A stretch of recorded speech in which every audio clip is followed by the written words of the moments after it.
വകഭേദഗതി bill ചർച്ചയിൽ മലയാളത്തിൽ സംസാരിച്ച് Alathur M P K Radhakrishnan ബില്ലിനെ എതിർക്കുന്നതായി അദ്ദേഹം പറഞ്ഞു. ജർമ്മൻ കവി മാർട്ടിൻ നിമോളറുടെ ഫാസിസത്തിനെതിരായ വരികൾ സഭയിൽ പറഞ്ഞു. ബില്ലിനെ അനുകൂലിക്കുന്നവർ ഹിറ്റ്ലർ എങ്ങനെയാണ് ജർമ്മനിയെ ഫാസിസത്തിലേക്ക് കൊണ്ടുപോയതെന്ന് ഓർക്കണമെന്ന് പറഞ്ഞതിന് തൊട്ടു പിന്നാലെയാണ് കവിത രാധാകൃഷ്ണൻ ഉദ്ധരിച്ച് സംസാരിച്ചത്.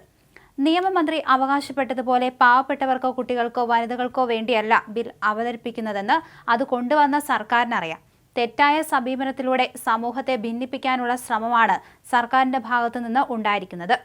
മുസ്ലിം ജനം രാജ്യത്തിന്റെ ശത്രുക്കളാണെന്ന് മഹാഭൂരിപക്ഷം ജനതയെക്കൊണ്ട് ചിന്തിപ്പിക്കണം. അങ്ങനെ വിഭജനത്തിനുണ്ടാക്കാനുള്ള തന്ത്രം ബില്ലിന് പിന്നിൽ ഒളിഞ്ഞിരിപ്പുണ്ട് എന്നാണ് രാധാകൃഷ്ണൻ പറഞ്ഞിരിക്കുന്നത്.